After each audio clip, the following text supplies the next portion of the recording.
But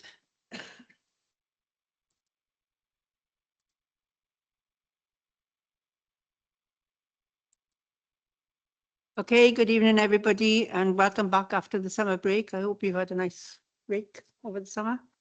Okay, the first item on the agenda is apologies for absence, and can I call on Mr. Hugh Evans, please?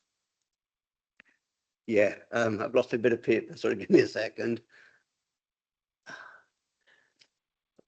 Sorry about this. Cheers. I've got the good. Yeah, okay. Right, apologies for that. Councillor Sue Jones, Mark Tribe,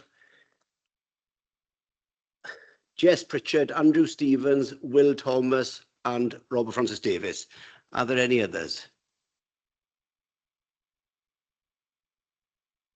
Councillor May Jones. Okay. Apologies up Councillor- Mary Hen again. Okay, thank you. Okay, Councillor Bolton. She said Councillor Erica Kirshner. You. Okay, Mr. Evans. Thank you very much. Okay, thank you. The next item is the disclosures of personal and prejudicial interests. And can I hand you over to Lucy, please? Good evening, all. I've written an email this evening's agenda. However, if you do have any, please declare verbally and now.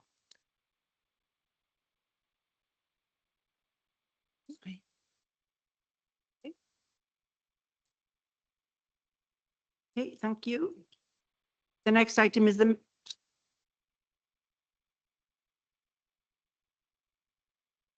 I need to post a seat. Personal, I'm on the committee, so a declaration for agenda item 8 and 12 because I'm on both committees. Thank you. okay. 8 and 12.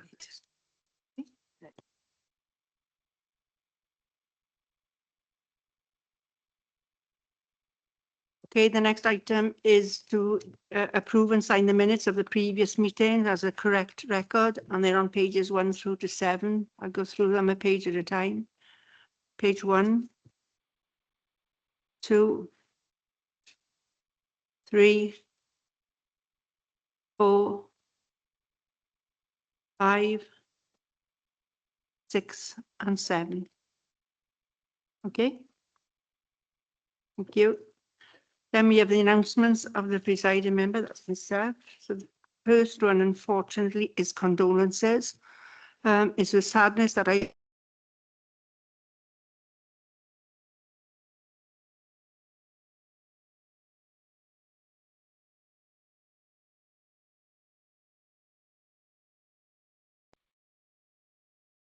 recent former West, and he was Lord Mayor of the City and County of Swansea during 1997 to 1998.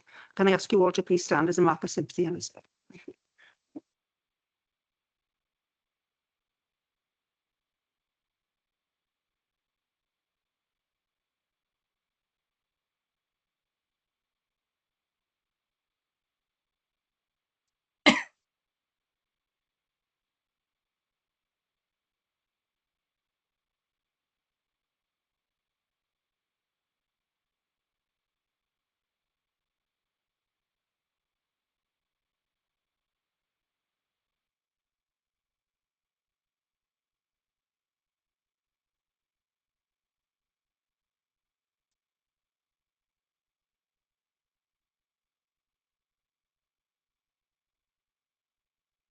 Okay, thank you.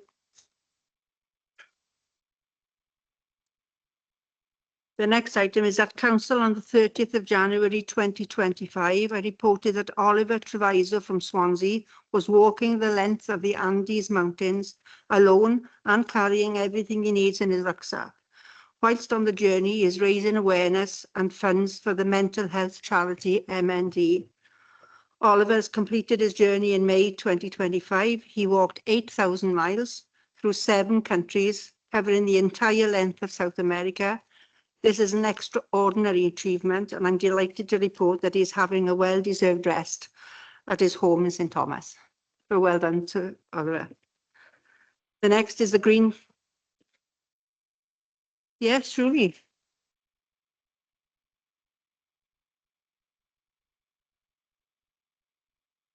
think he's here, but well done to him, whatever he is. He certainly deserves the rest. Okay, the next item is I stated that several community groups within Swansea had recently gained Green Flag Community Awards for 25-26. Green Flag status recognises the vital role that they play in boosting residents' well-being and improving the natural environment. Awards were given to Coed Fach Community Tree Nursery, Rose Hill Quarry, the Graft Garden, National Waterfront Museum, Kilvey Community Woodland, Swansea Community Farm, Cadler Heath Local Nature Reserve, Friends of Coed Gwilym Park, Pont Lliw Park, and the Friends of Mayhill. The Friends of Mayhill Washing Lake and the Community Food Garden. This is the 7th year in a row that the Friends of Mayhill Washing Lake and the Community Food Garden have received the Green Flag Community Award. On behalf of the Council, I'd like to pay tribute and thank all the volunteers involved with these projects, and the work of these volunteers is invaluable for Swansea and its citizens. Okay, so well done again to everybody concerned. Okay, the next is amendments and corrections to the Council's summons and agenda. It's item 11, the size and membership of the Governance and Audit Committee. This item has been withdrawn. Okay. The next is the announcements of the leader. Thank you, Rob. Thank you, Presiding Member. It's been obviously a long summer break since we last met.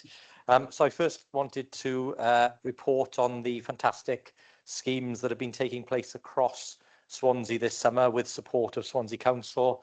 Councillor Alison Anthony obviously leading an initiative to provide support schemes in terms of food and help for families during that long summer holidays where they won't be receiving universal free school meals in our schools, and obviously providing loads and loads of free activities across Swansea for families to enjoy.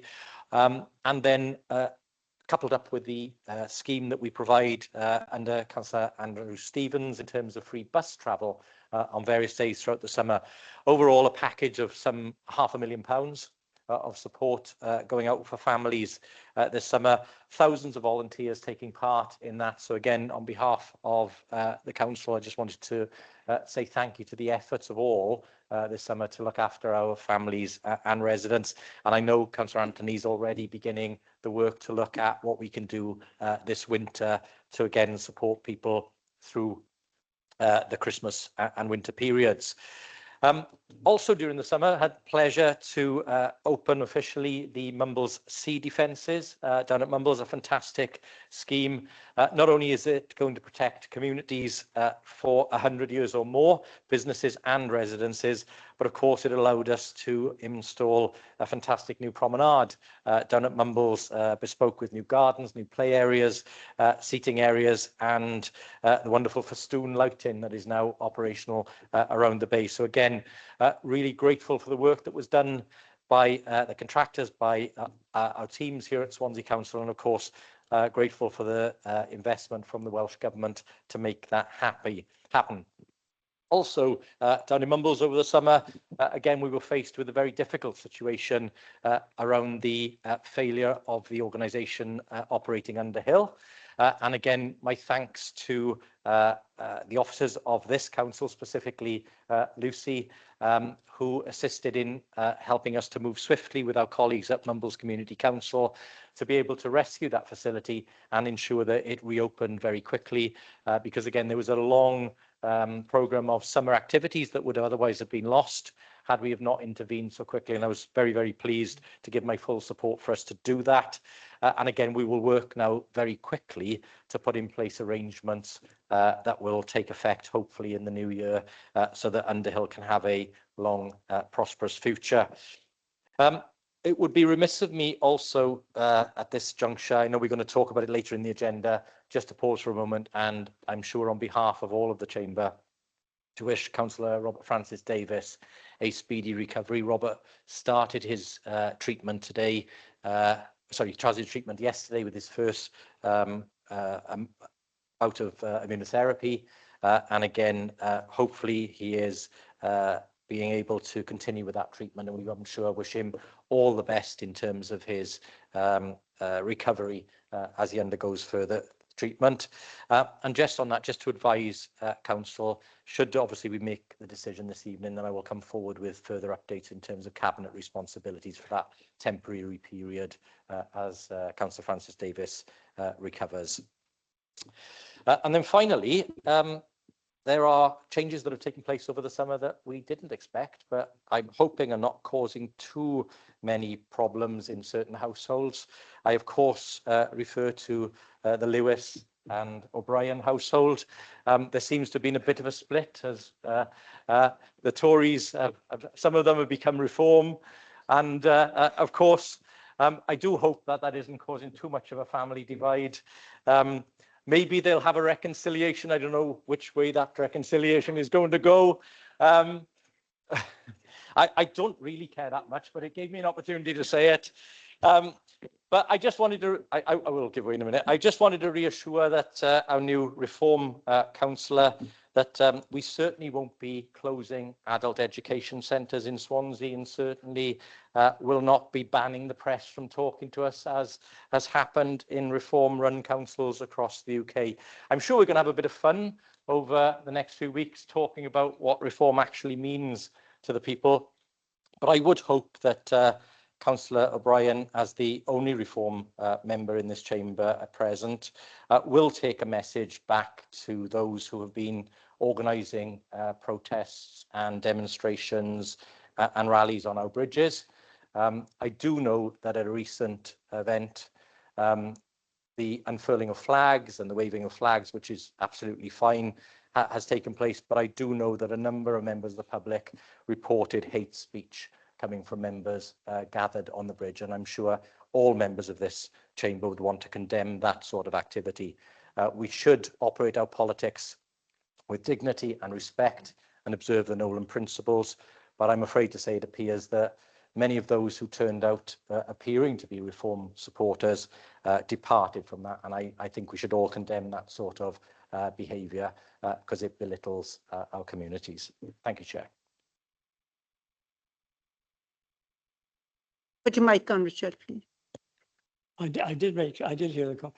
My daughter, I have not separated. I am joining the Reform. I am joining. I was going to sit next to her today, but I was told there was no seat available for me there. So I had to, so I mean, that's the way you've organised things. I'm sure that's happy, but I will certainly be pleased to sit alongside her. Like the Prime Minister has said, certain people in the House of Commons. But I'm glad to have played a small part in bringing you back together. Here, but I'm sitting over there. Yeah? Yes. Obviously, there's room for me here as well as over there. Can you turn your mic off, Councillor Lewis? Thank you. Okay. Okay, we move on to the next. Oh, sorry, Councillor Phillips. Can I ask a question of the leader? Has he had heard any indication that there are likely to be 2 by-elections in the respective wards, so that these Reform candidates can be properly elected as Reform candidates, having been elected for a completely different party? It would be nice to think that they would put that decision before the public. I think that's the right thing to do. Maybe the members present would wish to comment on that. I'm certainly happy to give way. I think it's only right and proper in a democracy. If you switch parties, you call a by-election. But then again, if we did that with Richard, I mean, he's been in so many parties, I mean, more partners than Beyonce, to be honest with you. So, but if he did that, he'd be constant in election mode. Because we wouldn't have you.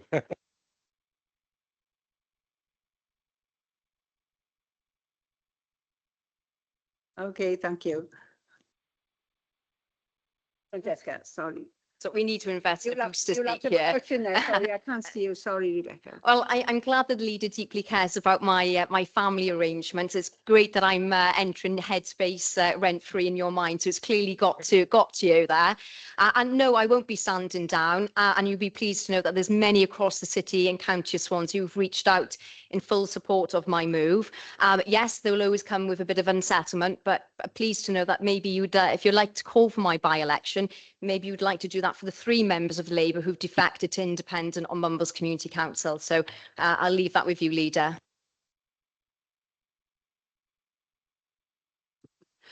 Okay, move on to the next item, and it's public questions. I believe we've got some questions from Mr. Ben Houghton. He's online. Okay, sorry. We've got 10 minutes, Mr. Houghton. I may remind you that you need to stick to the questions that you presented and not deviate from them. Okay, thank you. Thank you, Chair.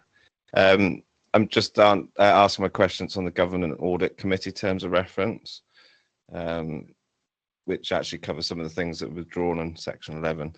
So question 1, accept decision, publish what's behind the deal. Chair, sorry to Decisions. interrupt.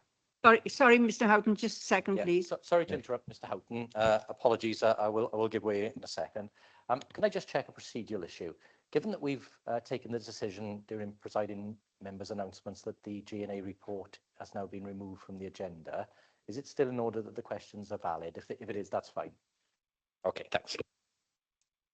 Okay, Mr. Houghton, you can proceed. Thank you. Clarify on that just to help. The report that's been withdrawn is the size and membership. Mr. Houghton's questions are about the terms of reference, which is a separate report. Okay, that's clarified, Mr. Houghton, so you can carry on. Sorry for the interruption. Thank you.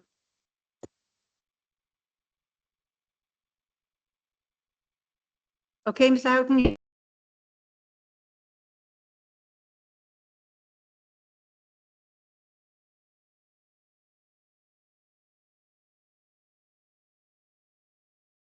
Accept decisions, publish what's behind the deal. Under this agenda item, will you mandate Governance and Audit Committee to publish each year a public, non-sensitive, exempt decision transparency report for every major land funding decision taken in private, showing its purpose, its exemption ground, decision maker, value, funding, sources, including any subsidy control references, assets affected, and any conditions, clawback, repayment and timetables, yes or no, and by which meeting? Question 2, the council land permission. Who approved what, where? Sorry to interrupt, Mr. Houghton. Mr. Houghton, you need to give the leader a chance to answer your I'll question. respond to each question as we go. Otherwise, I think your question will be lost otherwise. So I'll respond to that one if you'll allow. So in response, when an exempt report is considered by council, cabinet or a committee, the relevant report outlines the title of the item and discussion together with the relevant legislation and the reason why the public will be excluded. As such, a report will not be created. Okay, Mr. Houghton, back to your question 2, please. So that was a no then. Okay, question 2, council land permission. Who approved what, where and when?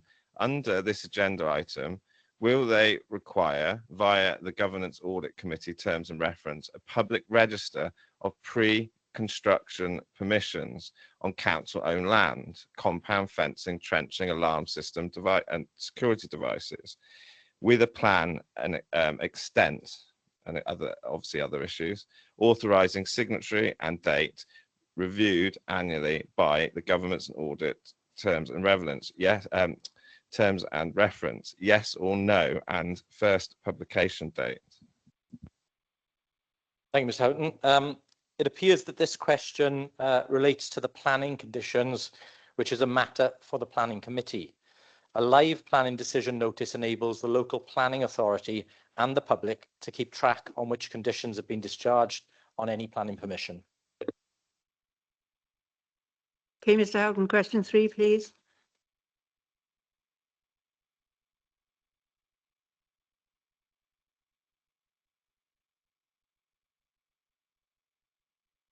Did you hear, Mr. Houghton? We're ready for question 3, please.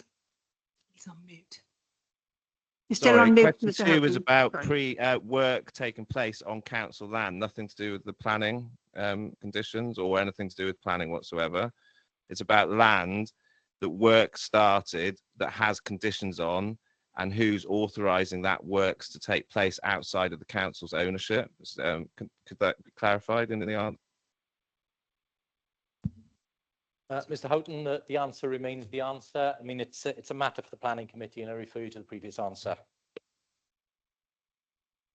Okay, thank you. Next question, please. Yeah, but it's about say the Environment Agency releasing a rule to give to a company to allow them to commence work. It's literally nothing to do with planning. Absolutely nothing. It can't be referred to planning. I'm going to move on because it's clear you're not willing to answer that question. Question 3. Sorry, my mouse gone. Question 3. Pre-commencement control. No works before discharge with proof. Under this item agenda, will you add the Governance and Audit Committee duty to publish an annual pre-commencement control dashboard for each major scheme, listing conditions, numbers and discharge dates? That's not part of the status. question, Mr. Houghton. That's not part of the question I got in front of me, sorry. Question 4 is, yeah? Oh, question 4, sorry. Okay, thank you. Yeah. Oh, sorry, have I skipped one? Sorry, that the Well, you landowner. should have been on question 3. Sorry. Planning transparency. Let people see what they said. Under the agenda item, will you task the Governance and Audit Committee to return within 8 weeks with a plan to publish redacted public planning representations or a live constitute issue dashboard for major applications? Yes or no? And this is for governance and review of the whole statutory stack of bodies within your group, not planning. The answer to that question is no. This falls within the planning remit and is not a matter for the Governance and Audit Committee. Quick question 4, please, Mr. Howden. You're on mute.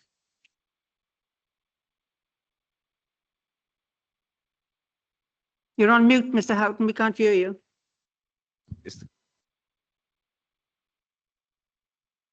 Can you hear me now? Yes. Sorry, it's these constant interruptions. It's the mic thing. Question 4. It's quite clear that all of these are going to get misrepresentations of planning, but please be assured this is nothing to do with planning. Pre-commencement control. No works before discharge with proof under the agenda item. Will you add to the Governance and Audit Committee the duty to publish an annual pre-commencement control dashboard for each major scheme, listing conditions and discharge dates, status, names, gatekeepers, and dates of authority for any site access for fencing, trenching, alarms, deployment on council land? So premature works are visible and auditable by the council. Yes or no? And first publication date. Thank you, Mr. Houghton. Again, the answer to this one is no. This again falls within the remit of the planning and is not a matter for the G&A committee. Next question, please, Mr. Houghton.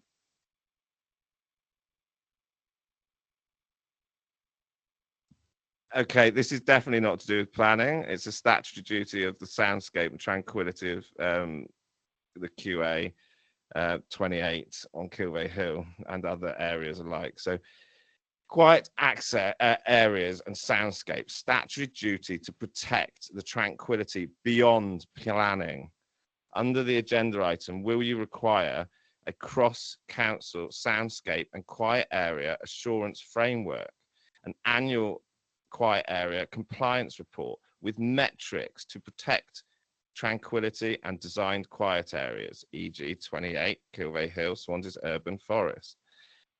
A quiet area conflict register, a mandatory section 26, have regard statements in all relevant decision reports applying across departments, not just planning as perceived clearly by tonight, which triggers covering audit alarms, heavy plants, events, prolonged works, and long-term noise generating activities beyond building. Yes or no? And first report date. Thank you, Mr. Houghton. Again, no, as this falls within the planning remit and is not a matter for the Governance and Audit Committee. Before you ask the next question, Mr. Houghton, just remind you've got 3 minutes left, okay? So on to your next question, please. Thank you.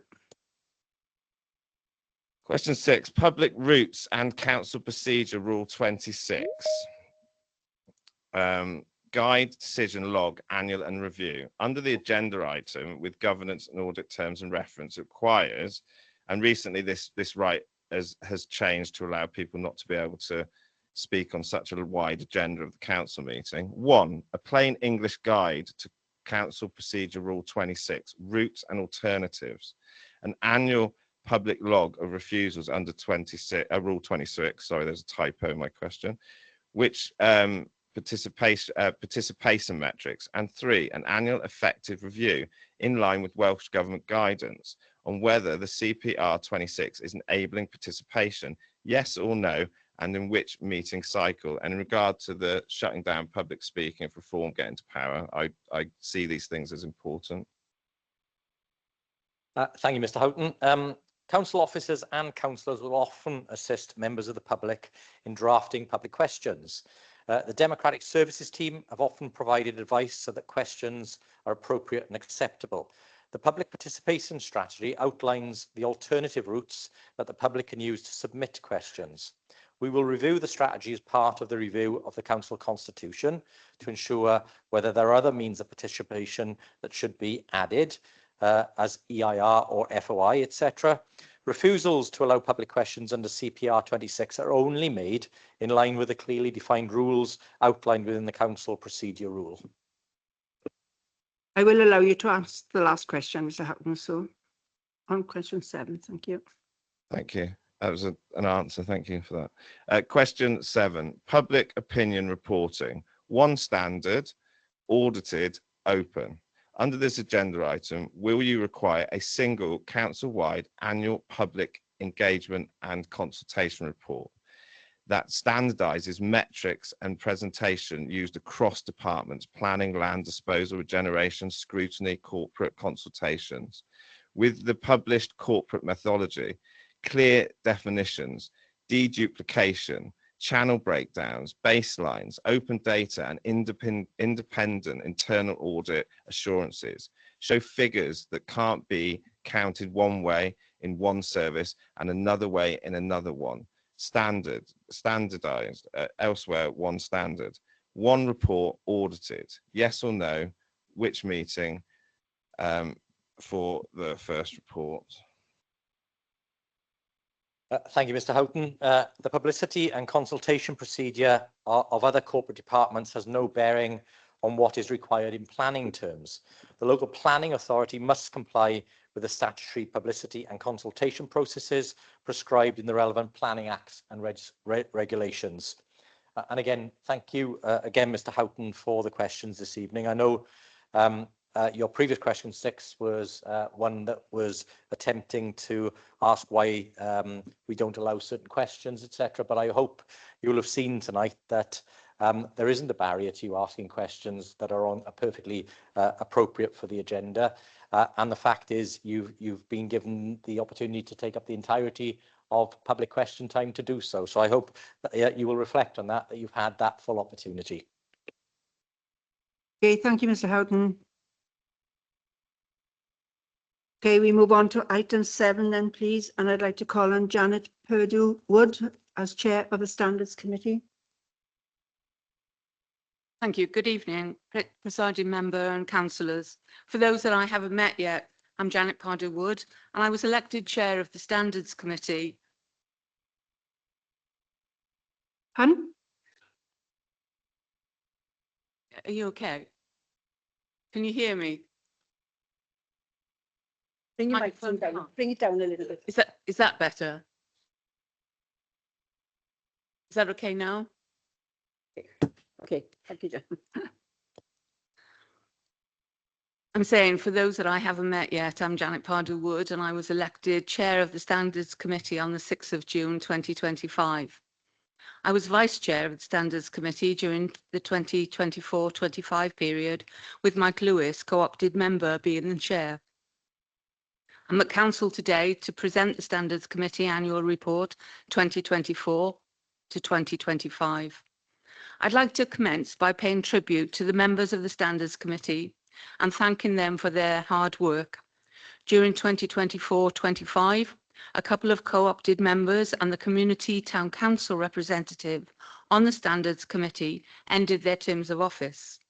Mike Lewis, co-opted member, was chair of the committee and he resigned on the 30th of April 2025.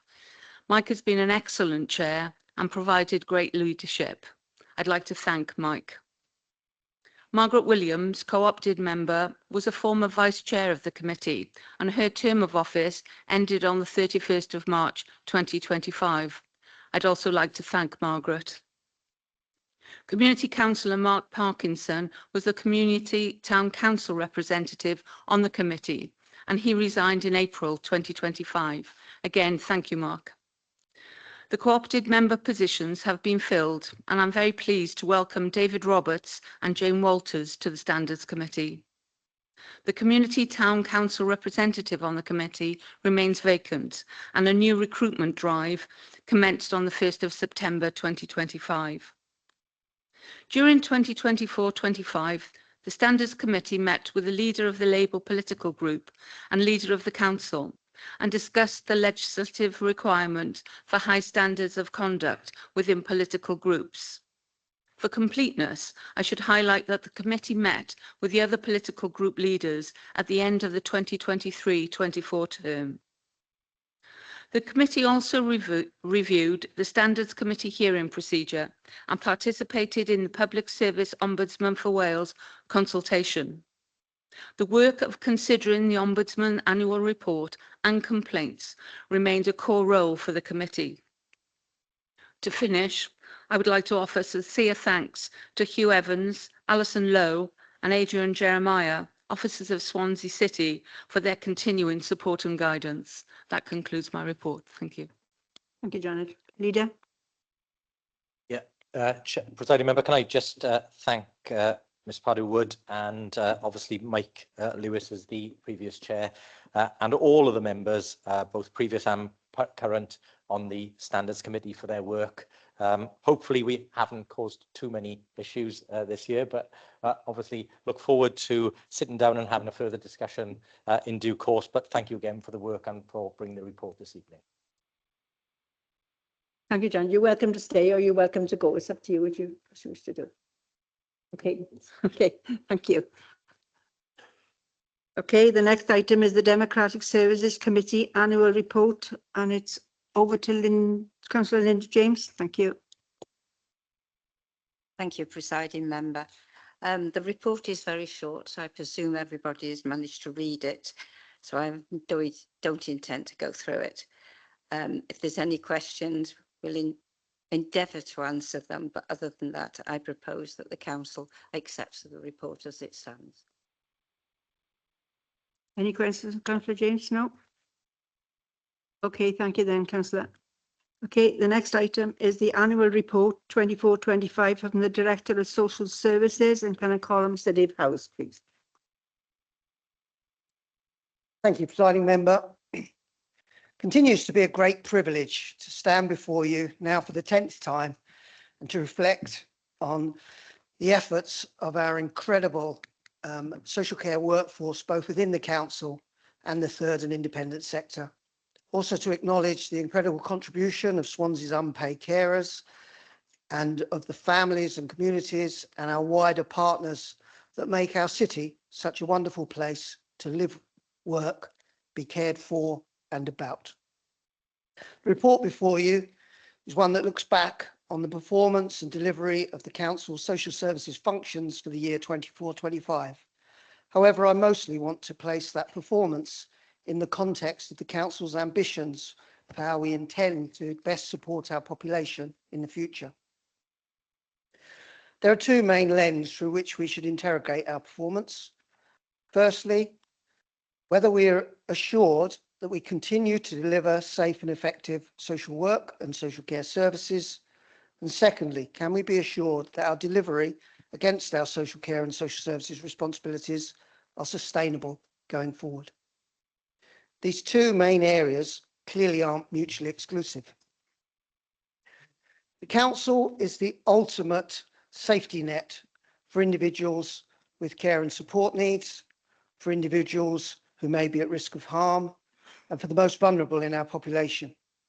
The resources available to the council, both people and financial, are finite, but demand on us as that ultimate safety net continues to increase. If we allow ourselves to reach a point where demand outstrips our capacity to respond, then it would be impossible for us to be assured that we'll remain safe and effective. It's likely that demand will continue to increase. It's also likely that resources will remain constrained across all public services, at least in the medium term. This means that we will need to be quite radical in reshaping our offer over the next 2 to 3 years. During that period of change, it will be even more important to ensure that services remain safe and effective. I'll comment now on the evidence to support my conclusion that the Council is currently meeting its social services and social care responsibilities safely and effectively.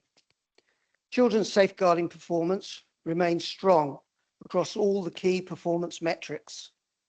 The numbers of children subject to a child protection plan at any given time continue to remain around the Welsh average, which is where I would expect them to be. The numbers of children requiring statutory social services support are within the range that we have planned for and consistent with several years of investment aimed at building up our early help offer. The number of children requiring to become looked after is significantly lower than the Welsh average, a considerable achievement for a city area, and again consistent with years of investment in our strategy to support children to remain safely living with their families and in our local communities. Concerns about insufficient registrant child protection social workers are beginning to be alleviated through the success of our Social Work Academy and our investment in our Grow Our Own strategy. Sector-leading developments such as our work in contextual safeguarding and our Born into Care strategy demonstrate continued innovation in service delivery. The development of the consultation arm of our adult safeguarding team has driven down the number of cases that escalate into the formal safeguarding arena through a more proactive early response being provided. The waiting list for domiciliary care is at a historically low level. Hospital discharge delays as a result of a lack of social care are the most improved in Wales over the past 6 months. Both the numbers of individuals being provided care and support and the overall amount of care being provided are now back up to the Welsh average. Care Inspectorate Wales inspections of our regulated services have all been positive and in many areas commended. There are a few areas of continued challenge. The waiting list for an adult social work assessment is still too high. Our processes to ensure a timely, proactive review of adult care and support packages aren't working as they should. Overall looked after placement sufficiency for children is a problem, contributing to too many children entering residential care and then staying there too long. These 3 main areas of concern are being addressed and progress will be monitored via the dedicated scrutiny performance committees, as well as via monitoring in the overall corporate plan. I'll turn now to sustainability. As previously noted, it will be impossible to meet future levels of demand through trying to provide more and more of the care we currently provide to more and more people. The unsustainability of such an approach was evidenced last financial year, when the initial budget allocation proved wholly insufficient as a result of significantly higher numbers of individuals requiring care and support than the Council had planned for. Whilst the Council was able to respond through additional investment in the short term, this can't be repeated year on year. That challenge has required a more proactive strategic response. To its credit, the Council has responded by setting out target operating models for children's and adult social care to be in place in 3 years' time. The 3-year programme for implementation of these target operating models is articulated as part of the overall corporate transformation plan, and the costs associated with the transition period and the subsequent revenue costs of those target operating models is included in the Council's medium-term financial planning assumptions. The target operating models assume continued and increased development of and investment in more holistic prevention, early help and well-being support. Models assume a consequent levelling off of the increasing numbers of individuals requiring more intensive care and support, And so whilst overall the council will be supporting more people, will do so lower down the continuum of need. The council has a well-established track record of delivering this approach, particularly in children's services. For children's services, the target operating model needs to include delivery of Welsh Government's eliminating profit policy agenda. This means that the key delivery targets for children's services will be a further 10% reduction in the overall numbers of looked after children, a 50% reduction in the number of children in residential care, a 25% increase in the number of children accessing early help, and that all looked after children must be accommodated in not-for-profit provision, the bulk of which will be directly provided by the council. In adult services, we do have a range of prevention and early help services provided both within the council and significantly via the third sector. However, the coordination and coherence of that offer is less developed than in children's services. Key delivery targets for adult services will be to implement a single coordinated adult prevention offer that brings together currently disparate services and able to absorb a minimum 25% increase in demand.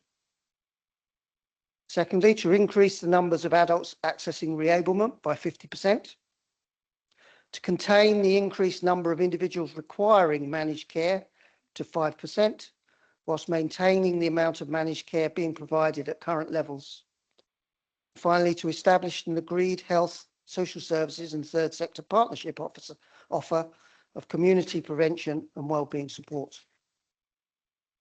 Clearly, the council's target operating models will need to flex in response to new and emerging external factors, new policy burdens, the state of public service finances, changes in societal factors, expectations, the effectiveness of public sector partnerships will all impact. However, a model based upon an expanded, prudent and proactive social care offer delivered well is both better for our population, the most likely to be financially sustainable, most resilient to pressures in public services, and capable of being scaled up to positive effect should increased levels of investment become available. Council's preparedness to set out a vision of what good looks like and to innovate and to invest in that vision is one of the reasons that we continue to be held in high regard.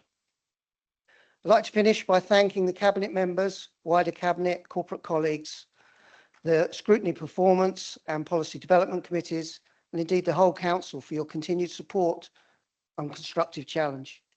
And I again reiterate my thanks to the heads of service, their senior management teams and our extraordinary workforce for continuing to be the best that we can be each and every time we knock on someone's door.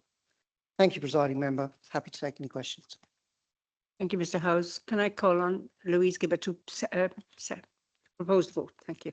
Thank you, Presiding Member. Yeah, I won't labour the point, but just really wanted to thank Dave House for his comprehensive and extremely positive report, and especially to thank him, the heads of service and all the staff for their exceptional commitment and professionalism throughout the last year. As always, the annual report provides a comprehensive and transparent account of the Directorate's performance, highlighting both achievements, as Dave has outlined, and significant challenges faced. Despite operating in this context of rising demand, increasing complexity of need, and the financial pressures we face, the Directorate has continued to deliver really high quality statutory services and promote wellbeing across Swansea. The report especially, I think, evidences the strong leadership and resilience, particularly during our Director's absence. It's fantastic to see you fit and well, and with our senior team stepping in to maintain fantastic continuity. So as I said, in the face of this financial strain, workforce pressures, growing service demand, the Directorate is demonstrating innovation, compassion, steadfast commitment to improvement. So this report is a testament to the collective effort and excellence of our workforce. I'm really happy to move it. Leader, you're going to second? Thank you. Yeah, thank you, Chair. Can I formally second and also place on record my thanks to Mr. Howes, as Councillor Gibbard said, to continue to lead the department in the way that Mr. Howes did through his period of ill health. It is fantastic to see him back at full power, shall we say, but also making sure that he delivers, as he always does every year, a fantastic update to this chamber. I think he made an excellent case for additional investment this year, which we were pleased to provide as Cabinet to bolster social services and to help the teams there that give dedicated service every day to our residents, more resources to be able to do so. So thank you, Mr. Howes. Please take my thanks as well back to all of your teams for the sterling work that they do, and we should be very proud of everything they do for us here in Swansea. Councillor Mary Jones. Thank you, Presiding Member. I might have been reading this wrong, so I admit. I'm looking at page 59 or 21, but there are other tables. But I'm actually interested in the total number of reports of children who go missing during the year, and then the total number of children who actually go missing. And they seem rather high. Are they of a certain age group that are our schools helping in this? And what I'm interested in is there's 24, 25, and then in brackets, 23, 34. So are we talking about the years 23 to 34, which is the second bracket?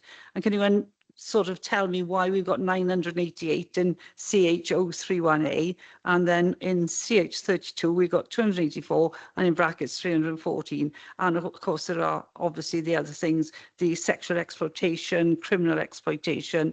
You say you're working with partners, which I understand, but I know many, many years ago we had a problem with older children from May onwards disappearing out of the education system. And is this what this refers to? Thank you.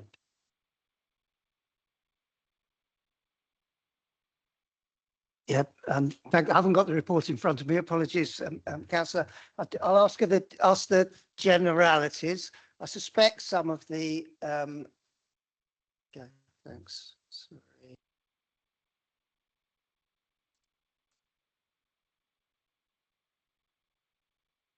Okay, what the brackets are supposed to refer to, again, I can't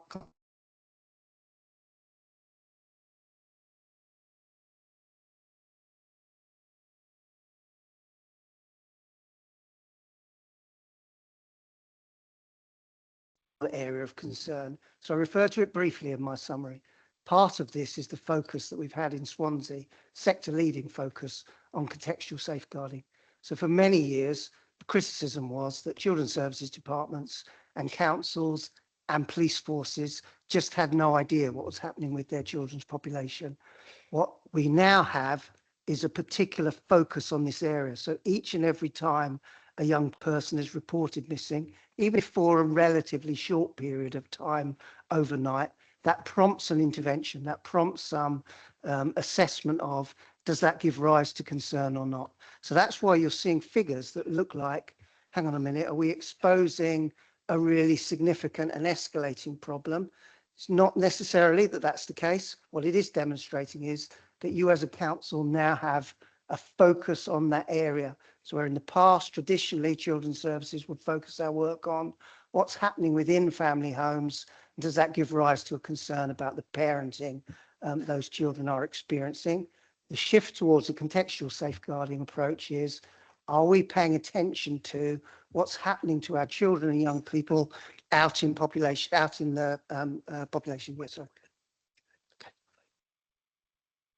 I'm sorry, folks. Can I adjourn for 10 minutes? I just had an urgent phone call from my husband. He's disabled and he's on his own in the house. I need to make a call. I'll be as quick as I can. Okay.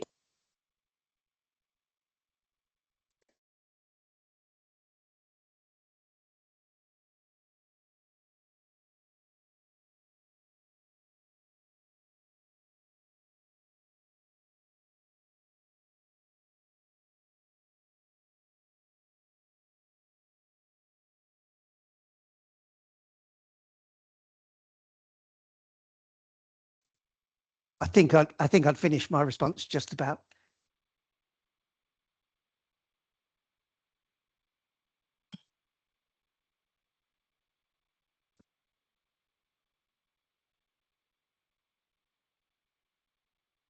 Put it on to you, Sam. Basically, are there any other questions from councillors, and then carry on from there then? There we go. Thank you, Hugh. Do any other questions? Are there any other questions from councillors? There's some hands in the chamber. I can see Councillor Jeff Jones first of all.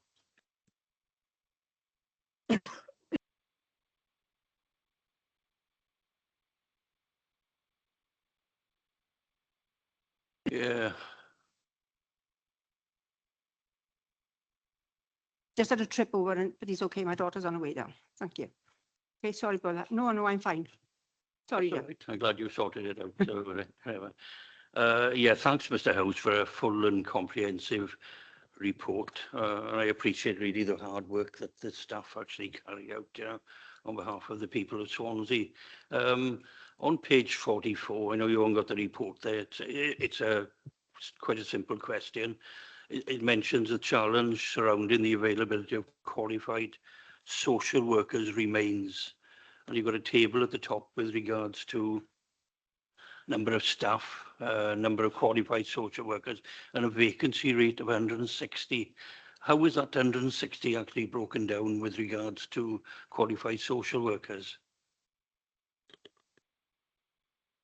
I'd have to come back with a more detailed answer, but I'll refer to the generality. We have had a problem with registrant social workers, having enough registrant social workers, particularly in our more critical areas of practice for a couple of years, and that escalated a bit post-COVID. As I talked about in my summary, we're starting to turn the curve in relation to that. So we don't have a very high number of vacancies of registered social workers at the moment. And that's testament to the success of our Grow Your Own strategy, and particularly development of our social work academy in children's services. What we still have an issue with is, whilst we've got a more resilient resource that's come through to fill the number of vacancies that we've had, that's still quite an inexperienced workforce. So the next stage of our development will be, can we retain that workforce that we've grown, so that over the next few years, we've not only got bums on seats effectively, but we've got experience as well. To compensate for that during that period, we invested in significantly in alternatively qualified staff to undertake duties that didn't require necessarily a registrant social worker, but could bolster our overall offer by making use of other skills. And actually, for those kind of posts, we've been able to attract really highly skilled and experienced staff from other public services. So there might have been individuals that worked in schools, or individuals that have worked in other public services. So not a like-for-like replacement for registered social worker, but definitely bolstering our workforce, bringing something different. So actually our model going forward will include making best use of that alternatively qualified workforce, as well as, I say, building a bit more resilience within our registrant social workers. I'll look at the numbers and come back perhaps separately with a detailed response to that, or we can pick that up in scrutiny committees. Thank you, Mr. House. Councillor Hawley, sorry for the delay in calling you in. It's your next. Thank you. Thank you, President Member. It's already, the question's been asked already, so and it's just a question of thanking Mr. House for his wonderful, very good report. Thank you. Thank you, Councillor Hawley. Councillor Paxton Hood. Thank you, Madam Presiding Member.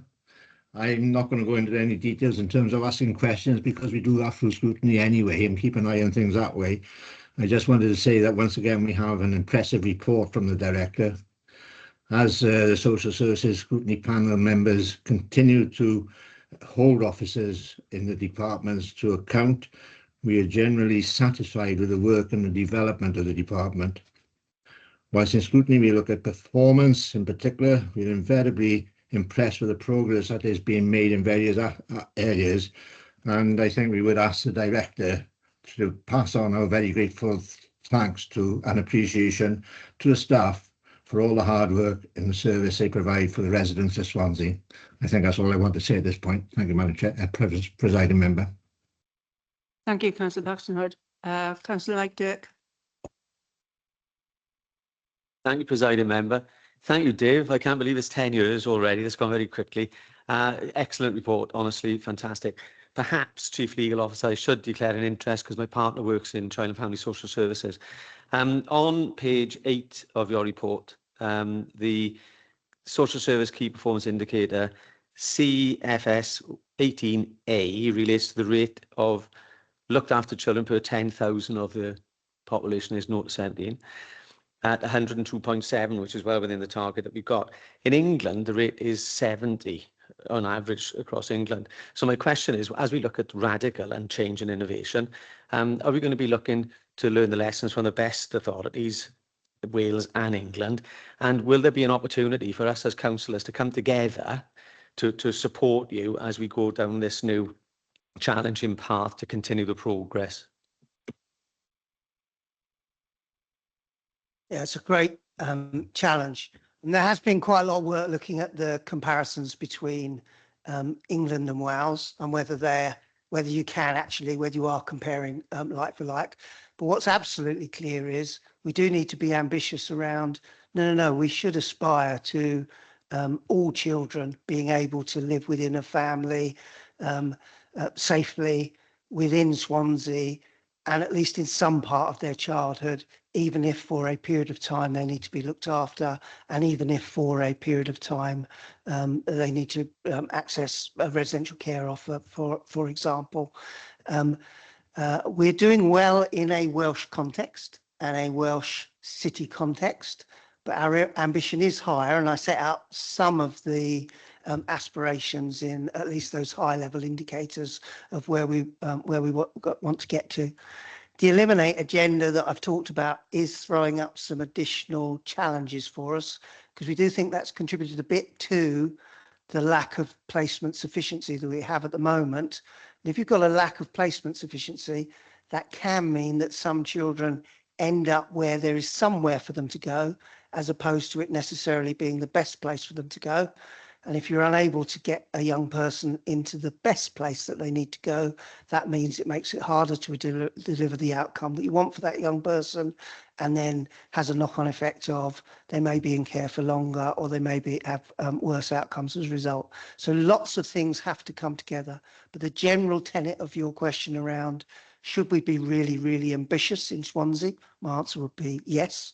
And should we all rally round to try and deliver that ambition? Absolutely. Thank you, Mr House. Councillor Peter May. Thank you, Presiding Member.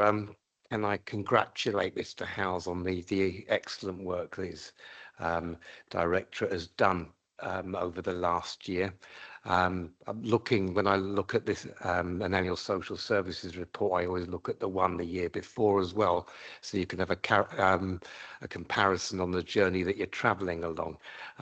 Can I commend first of all of the reformatting you've done in this year's report compared to last. You've reduced it from 73 pages last year to 33 pages this year, and I must say that the streamlining of information is very helpful, and it's a more direct report.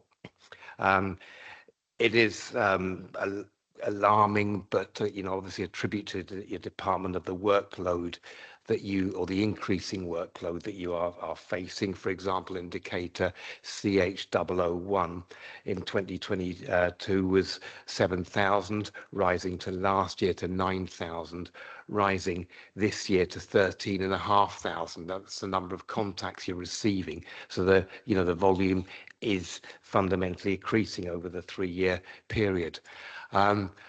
I appreciate that whilst you've streamlined this report for ease of leisure, reading and easier access for members, some of the KPIs in last year's report are absent in this year's report.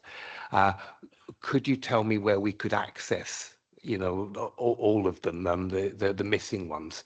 Don't create any extra work for yourself. If they're accessible, we'd like to see where they are. And there's just one other thing. It's almost a bit embarrassing. Last year's report said it was your 8th annual report, and this year's report said it was your 10th annual report. So I don't know, I've been compared to Doctor Who on occasions, but hopefully last year was the 9th instead. But again, commending for the excellent and hard work that you and your department does. I could never be accused of being able to count, so quite possibly I got one of those numbers wrong. I'm pretty sure I've been the director for about 10 years now, though, so this year's is up to date. Can't take total credit for the length of the report or not. what needs to be covered in the report is set out by Welsh Government, and they've set out a more streamlined and I think more helpful template for us to follow as a council. I agree with you. It makes it clearer the things that we should concentrate on. In terms of performance figures and what's reported or not in the annual report, again, that's set out by Welsh Government. So there have been some changes to that performance framework. What we have done, I think, via the dedicated performance scrutiny committees, is made sure that that we have a contemporaneous and more comprehensive set of performance data that we think tells us all of the information that we need. So I'm pretty sure if there were specific questions about areas of the business that you saw previously, you said, oh, I'm still interested in that. It's likely that we'll have still be covering it in those performance committees. But if not, I'd be happy to, to dig out the information and make sure that you have an accurate comparative record. Thank you, Mr. Howes. Councillor Rice. Thank you, Presiding Officer, and thank you again to David Howes and to the team for the excellent work they've done. I know it's been a very busy year this year, and one of the things that you had reviewed is the food policy. Am I right in thinking that? Sorry, I missed that. Can you? One of the things I believe that you've reviewed this year is the food policy for people working in residential care. There has been an ongoing review of not the food policy for people living in residential care, but there has been concern raised about the arrangements with private providers and how staff in those private supported living providers are accessing food as part of a care plan where they're directly supported. So effectively is if there was a requirement to eat with an individual to support them in being able to eat, who was paying for the food for those for the staff that are accessing it. And across Wales, it's been a bit of a grey area, I think, and that's been challenged. So you're right, we've been revisiting the policy to be clear around expectations with those commission providers to make sure that individuals with care and support needs aren't ending up paying for food, which is effectively the food for staff. Thank you. Okay, the report has been moved and seconded. And the recommendation is that Council approves the Director of Social Services Annual Report for 24-25. So can I have a show of hands in support of the report, please?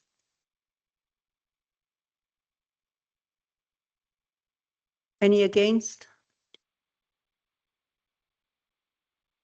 Any abstentions? Oh, Councillor Hale has taken it down. I think he was just late moving his hand. Okay, that's been moved. Thank you, Mr. Howes. Thank you very much. Okay. Right. The next item has been withdrawn, so we move on to item 12, and that's the amendments of the Council's Constitution, terms of reference, and the joint. Sorry, who? That's what we're on. Okay. Have I done again? Sorry.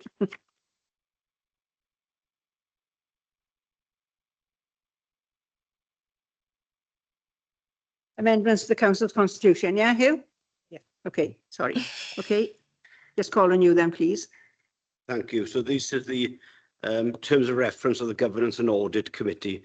I'm going to be very short on this. The Governance and Audit Committee are trying to stay in line with global internal audit standards. They've asked that 2 paragraphs be added to the terms of reference. That recommendation has gone before the Constitution Working Group. They're in support, and the Constitution Working Group are recommending to Council that it be amended as outlined in paragraph 4 of the report. I have nothing further to add. Thank you. Can I have a proposer, please? Happy to move, Presiding Member. Seconder? Happy to second. Okay, Councillor Rice. Thank you, Presiding Officer. Just in terms of this, I'm in agreement with the amendments which are suggested to the report.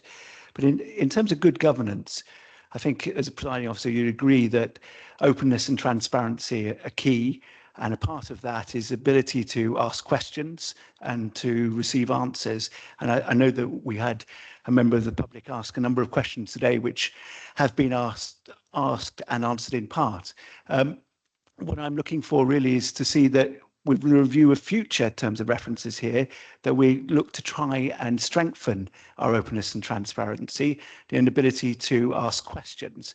This has in part been curtailed in the last municipal year and before by the number of areas of the agenda where the public can ask questions about, having been limited, and also the number of questions that members of the council can ask in terms of councillors' questions has been limited and has been compartmentalised.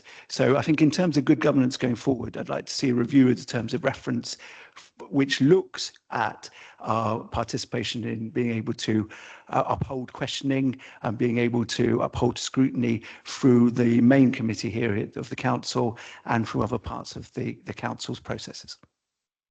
Mr Evans, or Leader, do you wish to respond, or Mr Evans? Yeah, thank you for the questions. As the leader said, it is answered to earlier in the public questions. First of all, there is a review of the Constitution underway, and the leader did undertake to include the whole Constitution, which the terms of reference are in. So I think that question is covered already. I should add, you said things have changed to the public questions this year. Well, the last change to public questions was June 2023, so that's 2 years ago, and that's worked. It's worked to ensure there's more time for the council, for the public to ask questions on areas of the agenda. If we were allowing questions on parts that weren't on this council agenda, the public wouldn't be able to ask questions before we've made a decision as a council. So, you know, there are other avenues for the public to ask questions on items that they wish to ask items on. They can ask questions of the councillors, of council officers rather, and that can be done that way. I think I've covered all your aspects there. Thank you. Mr Evans, there are no more questions. It's been moved and seconded. So again, the recommendation. Chair, can I just add to this that Sorry, Councillor Holly it is. Sorry. The thing is, all the scrutiny committees, or majority of scrutiny committees, if not all, are open to the public, and they are in a position to, you know, act, if you like, as the safeguard of many of the questions. And one of the reasons that we wanted to do that is to make them more relevant to the public.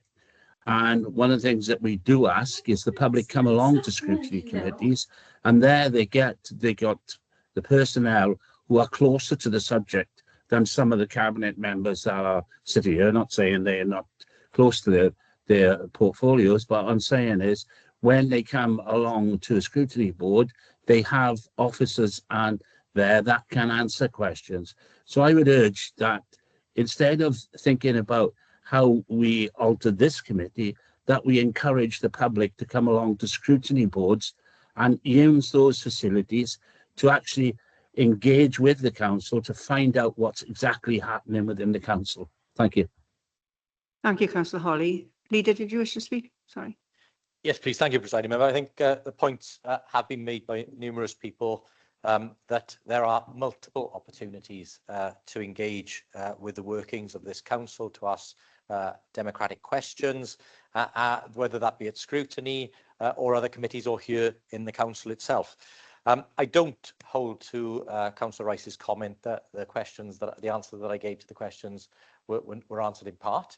They were full answers to the questions that were asked at the time. And again, as I said, I think he was in an administration that was fond of giving the response, well, you might not like the answer, but that is the answer. And I think over the years, Councillor Rice has perhaps forgotten how he behaved when he was a cabinet member, and the fact that we, since becoming the administration, have changed significantly the opportunities for people to engage. And I think it's far easier now for people to ask questions of the workings of this council than it was over a decade ago. Okay, it's been moved and seconded, and the recommendation is on page 76, and it's that the terms of reference of Governance and Audit Committee be amended as outlined. No, am I in the right? Yes, I am. I'm in the right one. Is there outlined in paragraph 4 of the report and added to the council's constitution? So can I have a show of hands and support, please?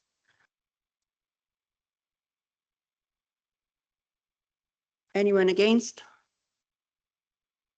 Any abstentions? Okay, that's carried. So we now move on to item 13, which is dispensation for councillor leave of absence and sickness absence payments for senior salary holders. I'm following your agenda that you've given me, Mr. Evans, so it's you are making me go wrong. I'm following the list. No, I've just done that one. Now I'm on to this one. You've just done that one. We're on to this one. Oh, sorry. Sorry, my apologies. So which one am I on now, Mr. Evans? Number 12. Page 89. Sorry. Confusing me. Sorry. Okay. It's the amendments to the council's constitution in terms of reference joint consultative committee. So it's Mr. Evans, yeah? Thank you, presiding member. Again, the terms of reference of the JCC have been asked to be reviewed. The JCC itself have made some recommendations. The CWG accepted those recommendations and have made some minor changes to reflect current practice, as it hadn't been reviewed for some time. With that, the CWG recommended council to approve. I've got nothing else to add to the report. Thank you. Okay. Is there somebody going to Yeah, propose? Chair, I was just going to say, happy to move the report. Okay, thank you. Can I have a seconder? Happy to second. Thank you. Okay. The recommendation that the terms of reference of the Joint Consultative Committee Council be amended as outlined in Appendix A of the report and added to the council constitution. So can I have a show of hands in support, please? Any against? Any abstentions? Okay, that's carried. Thank you. So the next item is now item 13, and it's dispensation for councillor leave of absence and sickness absence payments for senior salary holders. Can I call him Mr. Evans, please? Oh, Robert, Leader, are you speaking or Mr. Evans? Yeah, thank you, presiding member. Again, as I mentioned in my leader's announcements, this report is before us to seek a dispensation for a leave of absence for Councillor Francis Davis, as he's a senior salary holder within Cabinet. Many members will already be aware of Councillor Francis's need to undergo treatment. And as I said earlier, we wish him a speedy recovery, but that recovery will take time. And therefore, following consultation with Democratic Services and other members in this chamber, we've fetched forward a report to allow us to grant Councillor Francis Davis a leave of absence to undertake that treatment. So I would hope that all members would give their support to this report. Councillor Hawley, Can I second the report and hope that Councillor Robert Francis Davis gets well very soon? Thank you. Thank you, Councillor Hawley. Okay, that's been moved and seconded. So can I have a show of hands in support, please? Anybody against? Any abstentions? Okay, that's carried. Okay, thank you. The next item is item 14, and that's membership of committees. Councillor David Hopkins. Thanks, presiding member. Yeah, what I would like to do is firstly thank Gareth for the work he's had to put into this amended list that's been circulated last minute today. There's been a lot of work gone into that, so I put and recommend thanks to Democratic Services for all that work. Nothing to add to the report. The report has been circulated, so I'd like to submit as the amended list. I'm happy to move. Have a seconder, please. Thank you, Councillor Williams. Okay, it's been moved and seconded. So again, can I have a show of hands? The recommendations that the amendments of the council's bodies outlined in paragraph 4 be approved. Show of hands in support. Anybody against? Any abstentions? Okay, that's carried. So we now move on to councillors' questions. And the first question is from Councillor Peter Black. Councillor Black, you're online. Yeah, no extra question. Yeah, presiding officer. You, Councillor Black.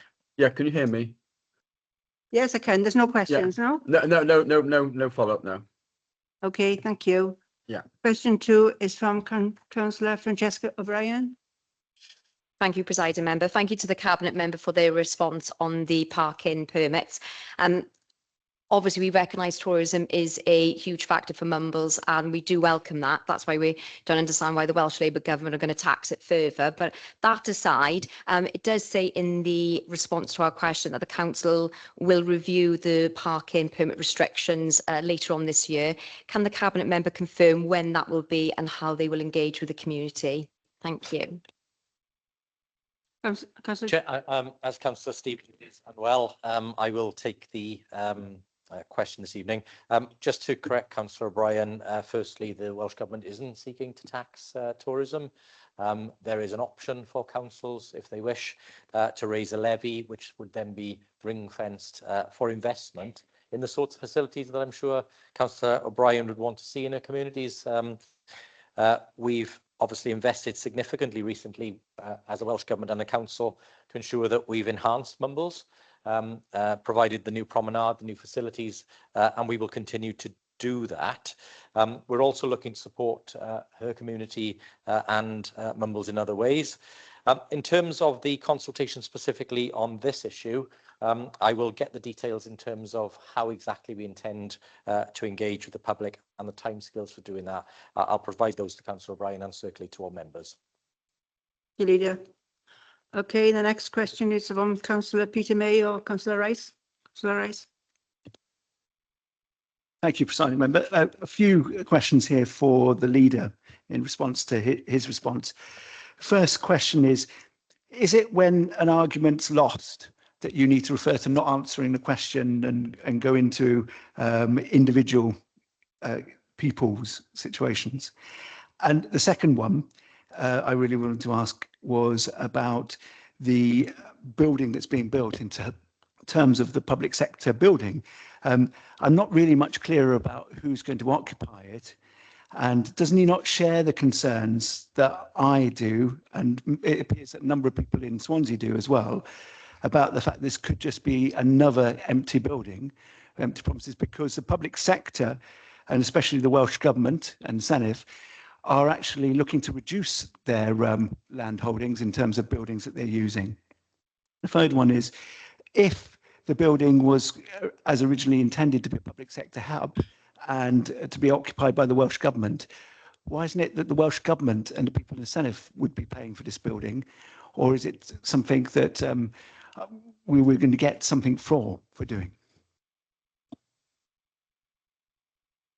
Yeah, absolutely. More than happy, presiding member, to answer those questions. I think, no, the argument's not lost. What I took the opportunity to do here was to highlight perhaps the way in which the two Uplands Party councillors have approached issues like this. I think it was incumbent upon me to share with the public the fact that in the recent budget, Councillor Rice moved removal of funds that would have been used to support capital schemes, which is fine. That is a perfectly reasonable choice that other parties can make, but provided no alternative for how that money, if it were released, would be used.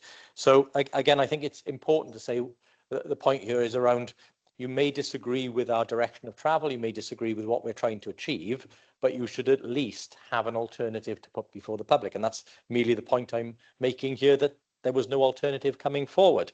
Now, turning to the public sector hub, public sector hubs have been created in numerous locations across the UK. It's part of both the UK government and Welsh government strategy to try and relocate services out of capital cities and into other regions where they can create employment. Good examples in the past that have worked are the Driving and Vehicle Licensing Agency, which was obviously created in Swansea and has provided employment for over 40 years. We've got Land Registry, other big public sector employers. In terms of this, it's not a new concept, but it does give us an opportunity as we vacate the Civic Centre for us to move not just some of our functions from the Civic Centre into a new central location, but also the tenants that we have with us, because we do house a number of UK government departments already in the Civic Centre that we're in negotiations with in order to move their tenancy across into that new building. That does take time. We have to negotiate those clauses. And of course, there are other UK government departments as part of the UK government strategy that are interested in relocating from their current location potentially into the city centre. Likewise, the Welsh Government has offices around Wales. It has created itself a number of public sector hubs. Myself and the Chief Executive met recently with representatives of Welsh Government to look at the potential terms of occupancy for the public sector hub, as well as the sort of space requirements that the Welsh Government may have for that space. The reason for Welsh Government not building it itself is because, like many organisations, sometimes it's cheaper and more effective to rent space. And I think it's a good deal for the people of Swansea if we can create a new public office space building with potentially some retail below it, which is what the plan would be. We then, rather the taxpayers of Swansea, will get the benefit of the rents that the tenants pay. We also then got the economic advantage of having well-paid jobs based in our city centre on a long-term secure basis. So it's a win-win-win situation. I think I would put that against the previous decisions that Councillor Rice would have been involved in, where functions that were in the city centre were moved out of the city centre. I think of, for instance, the library, which has for some time been over in the civic centre across a very busy Oystermouth Road. That is shortly to move back, along with the children's library, into Astorfa, again moving footfall back into the city centre. There are other examples of where there were counterintuitive decisions that were moving functions that drew people into our city centre, which were made by the previous administration, which Councillor Rice was part of, which harmed the footfall and the opportunities for people to visit our city centre. So, I hope that's covered the rationale and the logic of this. And just to say, Councillor Rice, I think, bases much of his comments on inaccurate or incomplete information. We, as a city, are not starting from the same position as places like London and Manchester and Liverpool and Cardiff. They had an oversupply of office space. And when the pandemic hit, a number of the people who were based in those offices have moved to a mixed working environment. We weren't in that position. For this administration, we inherited a city centre that was desperately in need of quality office accommodation. That is why, as part of the city deal, we've delivered places like 71, 72 Kingsway, already 80% left. We're in the final phases of letting the final 20% of that building. And again, we know that other developments that have taken place, like Princess House, and obviously the public sector hub that's underway, and other redevelopments in the city centre, have seen strong inquiries and strong activity from potential tenants. Palace Theatre being another one, where people have taken up tenancies very quickly. So certainly, if we provide the office accommodation in the right way, at the right price, then we will get people moving into our city centre. Part of the city deal, just to add that aspect to it, was aimed at not losing the people who were starting businesses or growing businesses in our city centre. That is one of the things that was starting to really harm our economy. We spent a lot of time encouraging startups, including in the old tech hub across Swansea. When companies got to a certain size, they unfortunately couldn't find quality accommodation within our city centre and were being forced to move out. So again, economically, after all the investment to grow a company, make it viable, we will then losing those companies. They were moving out of the region, and other areas of the UK were benefiting. So again, the logic is sound, and the evidence is it's absolutely working. PwC have us as the seventh fastest growing city in the UK this year. Thousands of jobs being created in the city centre in the last 12 months. We've got a store of our opening shortly. Where? Okay, so 7172 Kingsway, with over 600 people going into that building. You've got the Albert Hall, you've got the Palace Theatre, you've got private developments that have taken place. Again, I don't know whether Councillor Rice walks around with his eyes closed, or whether he just doesn't want to see what's going on around him, but certainly those jobs are being created. And again, as I've said, both publicly and in my response, I'm one of the councillors who will always back our city, who will always do the best to try and create jobs and opportunities for the people who live here. I just really wished that our Uplands councillor colleagues in the Uplands party, I may add, because it's not the same for the other two councillors who sit elsewhere these days, would back our city in the same way. Councillor O'Brien, thank you. Thank you, Presiding Member. Just coming up on the remarks that the leader said in his response to question 3, he alludes to the two councillors who've also defected and now sitting across the floor from you. And given you've mentioned it tonight, along with another councillor, will you be asking for their by-election, or are they not a threat? Well, I don't think they're moving to a different party as an opportunist move in any way. And certainly those who may have moved to Reform or maybe moving to Reform are clearly doing so because they have seen the polls change, and maybe because they weren't going to get the opportunity in the party that they were in, have chosen to move across. I think, often if people move through their own choice and for opportunist reasons, then it's only right that they should put that before the democratic public. But of course, not every move between parties is one of choice. It's sometimes one of necessity. Councillor Rice. Thank you. A couple more questions then for the leader. One of them is in response to the comments he's already made.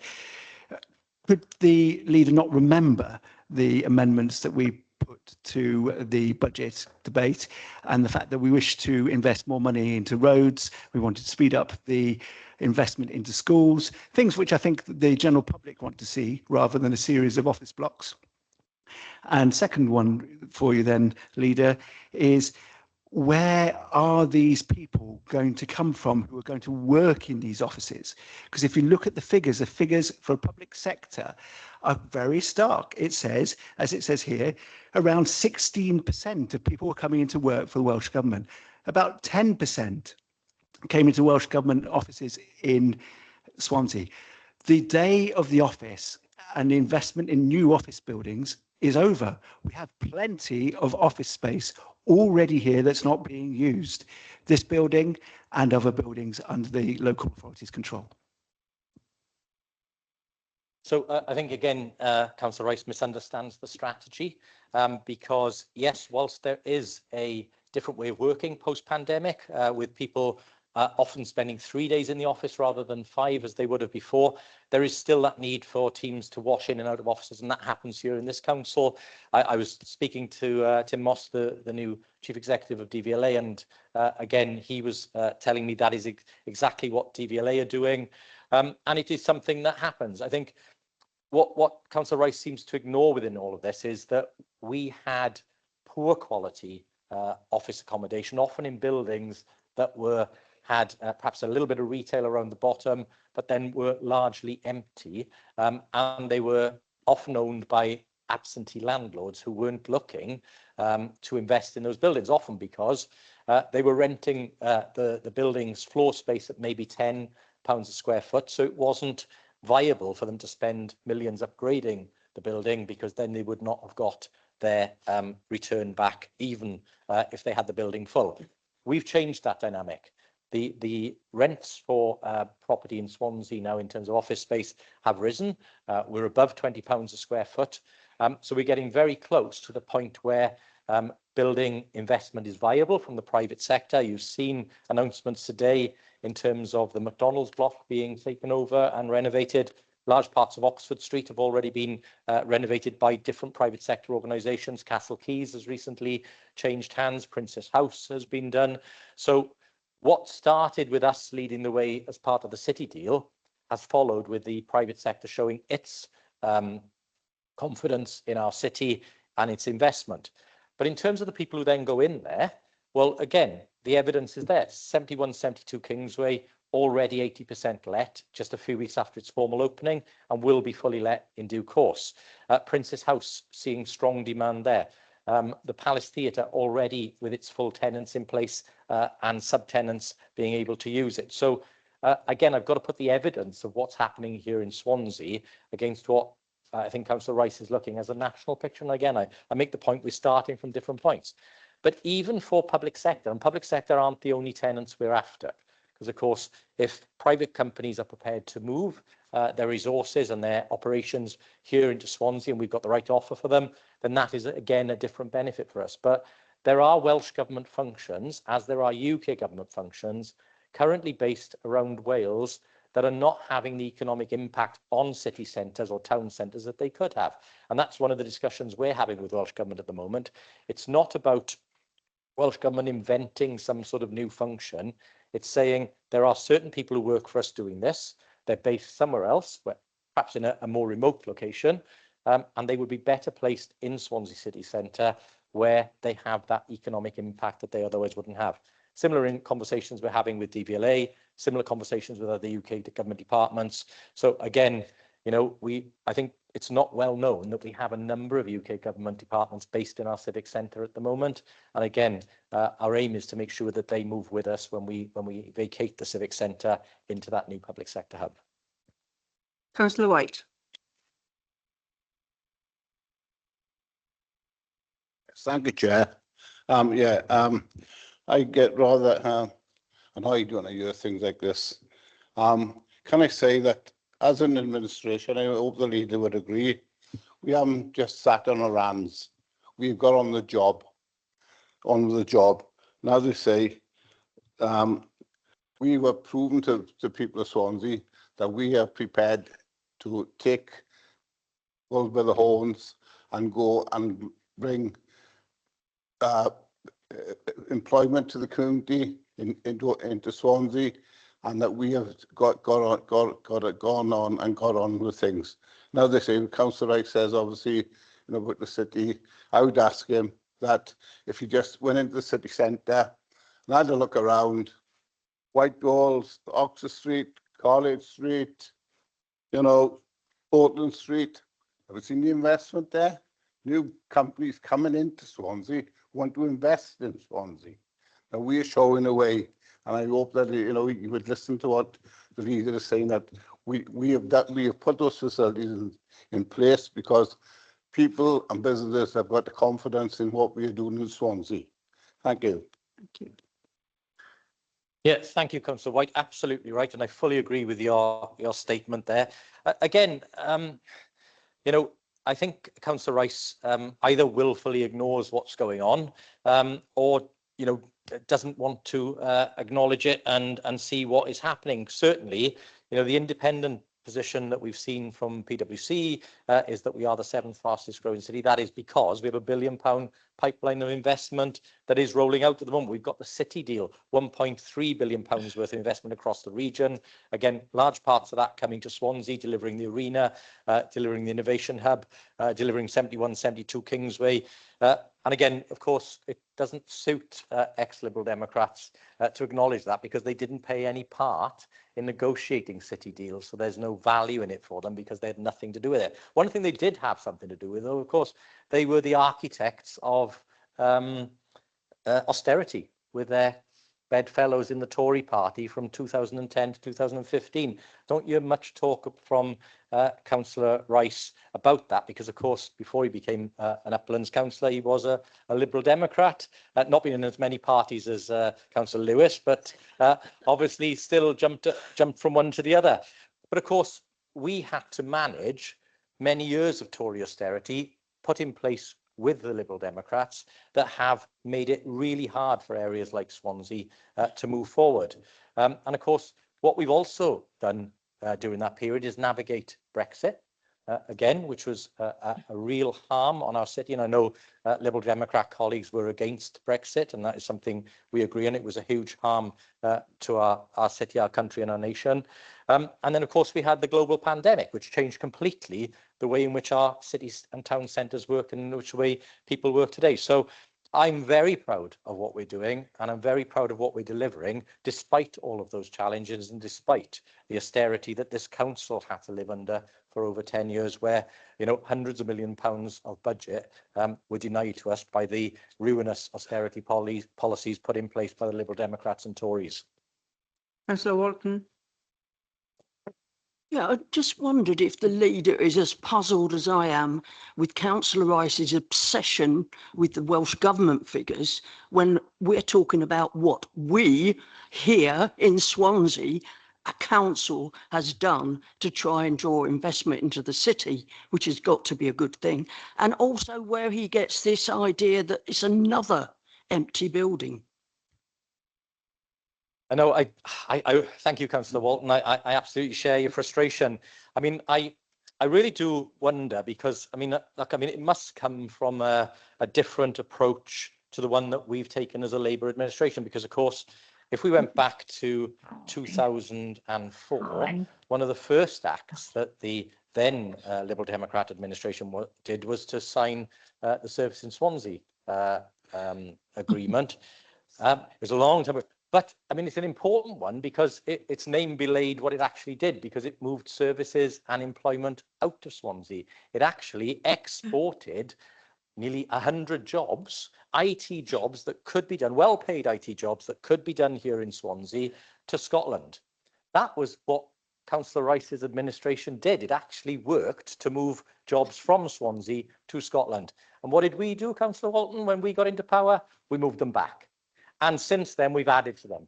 We've expanded our own IT in-house capability, growing our own here in Swansea, bringing on apprenticeships. And I've got to say, again, I would suggest Councillor Rice maybe spend some time going to speak to those wonderful apprentices that work in our IT department now, who come through Gower College, who are actually making a difference. And I know Councillor Lewis is laughing over there, but there's nothing funny about denying opportunities to young people in this city. It might have been the previous leader, but, you know, okay, it's not a conversation, Councillor Lewis. I'm just making a point. But look, I think the point is here, we've had a very, very clear policy and strategy of creating jobs, creating opportunities in this city, in housing services, bringing opportunities back to this city, and we've been very successful in that. And that is in stark contrast to what the previous administration did. Okay, we've had quite a long time in this question, but I will allow Councillor Cheryl Philpott and Mary to respond. Okay.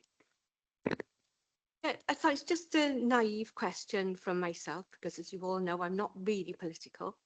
But I just wondered, in my naivety, when you have a huge contract like moving people or having different processes brought in, or even having things like infrastructure for different types of transport, how long do the negotiations take?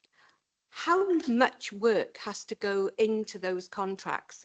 Because I would have thought that it takes a good time, in fact, perhaps a couple of years, to be able to get to the point of a contract being signed. And once you get to a point, there is no going back. So there can be a case of breach of contract. So I just wondered, in 2004, how many years before that had all of these negotiations and discussions and all the work behind the scenes started?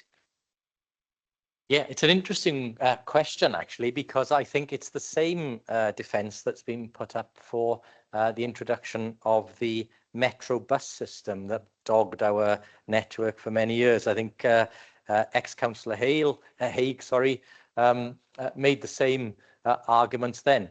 I think that the point here is, to my understanding, and again, remember, I was only first elected as a councillor in 2003, so you're really testing my knowledge on this one. But there were certainly negotiations about how you could modernise services within the council, is right and proper.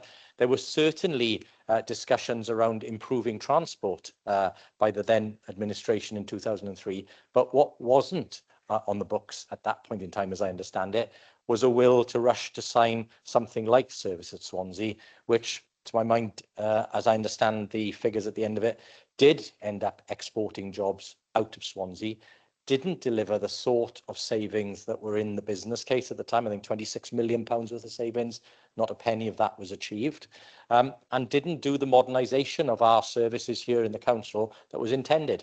And likewise, whilst I know the Labour administration at the time were looking at how we could improve transport between the two hospitals, for instance, and improve the routes there, certainly buying a large polluting airport transport bus to run on very small roads in Swansea was not part of the consideration. And of course, I think the administration at the time spent some 12 or 14 million pounds digging up roads, putting in stations. I believe ex-councillor Spate was an advocate of that type of road metro, as I think it was called at the time. But again, I think the point I'm making is you have to go through a process to understand what you really want and how you then deliver it.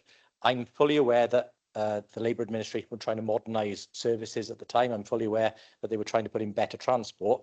I think the solutions that the administration that came in 2004 did was to choose bad options and to pursue ones that didn't work. Councillor Jones. We have this every time the budget comes around. Isn't that strange? Right, little history lesson. I'll just briefly mention the metro. Don't forget the question, Mary. I know, but actually the leader brought these things in, so I'm sure I have the right to reply. I could have gone for a point of information, but I'm trying to be very good. The metro, we didn't buy the buses. It was obviously First Bus, and also it was quite well in train before we took over, because Andrew Davis, who was the finance minister, had put the finance aside. But going on to Service at Swansea, which, as you know, was my portfolio. I've got scars still on my back. But when we took over, and you admit you weren't really here at the time when all the negotiations were going on, it was the previous Labour cabinet, there was no in-house offer. It had gone. It was taken out, and that's why the staff went on strike. We worked with the staff to try and help them to get a model to do it. Unfortunately, they didn't have the expertise. It was 3 companies that were in the bidding, and we went for, as we all know, Capgemini. And yes, they had gold-plated transfers, they had their pensions, they had everything else protected, and we said that the staff had to remain in this country and not go to Poland. So we did have savings, and we had something like 43 different systems for payroll. They were amalgamated into the systems you needed now. If they hadn't been done and they fell over, there was no guarantee that we could have them repaired, whatever the technical word is, and people wouldn't have been paid. So that was it. Yes, it was bad. Also, I remember the DVLA ran into trouble at the same time, and so did the NHS, and probably a lot more government ones. So please don't keep harping on about Service at Swansea. What we did at that time was what we were able to do. You've had the opportunity to do more. And don't forget, when you've been upgrading things, your budget is overrun as well. Before you answer, the leader, I think Chris Hawley wants to come in, so I presume it's going to be the same thing. So do you want to answer the 2 questions? It's a 2-for-1 offer, Chair. Is it okay? No problem. Councillor Hawley.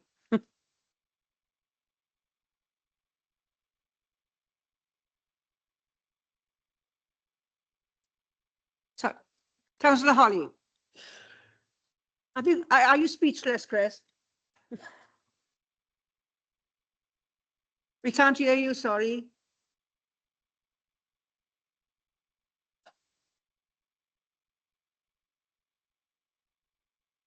Sorry, Chris, we can't hear you and I can't lip read either. Sorry.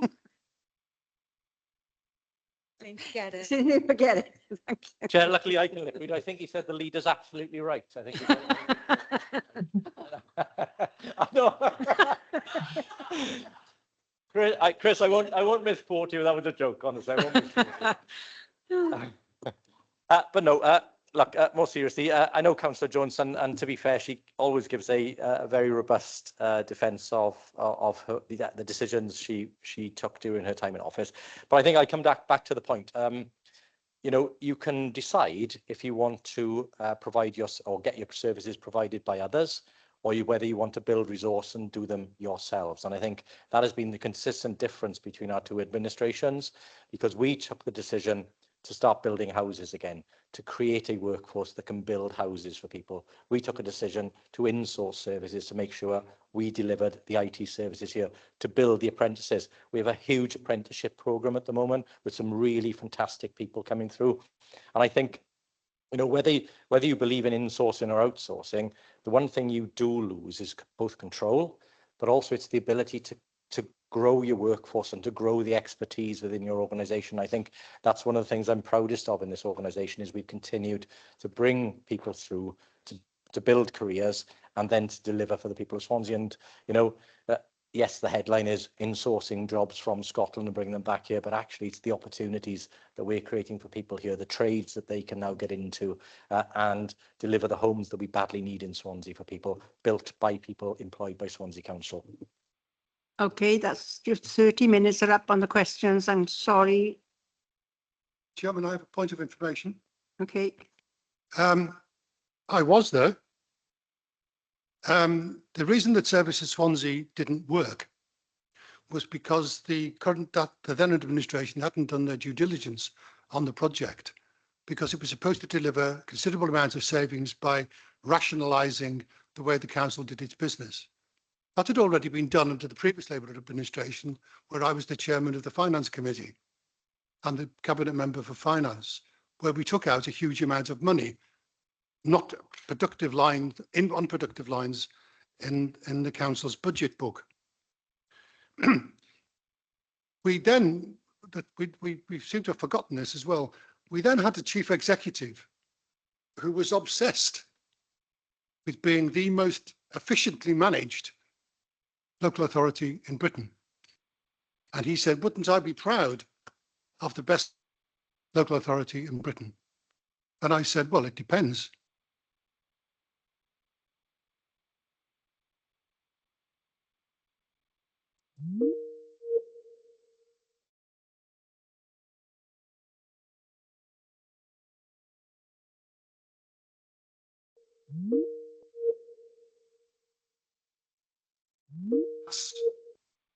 They were obsessed with delivering these projects about saving money, but what they forgot in the process was the people who lived in Swansea.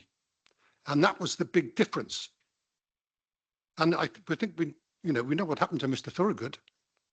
He went off to the Falkland Islands. We know what happened to the person who was responsible for Services Swansea.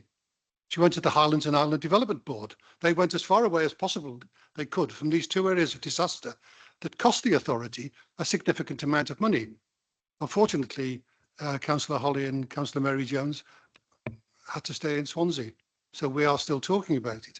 But if we are going to keep talking about it, Mary, we need to get the facts right. Okay, that's the end of the public council, and that's the end of the council. So thank you all for your attendance, and sorry for the disruption in the middle. Okay.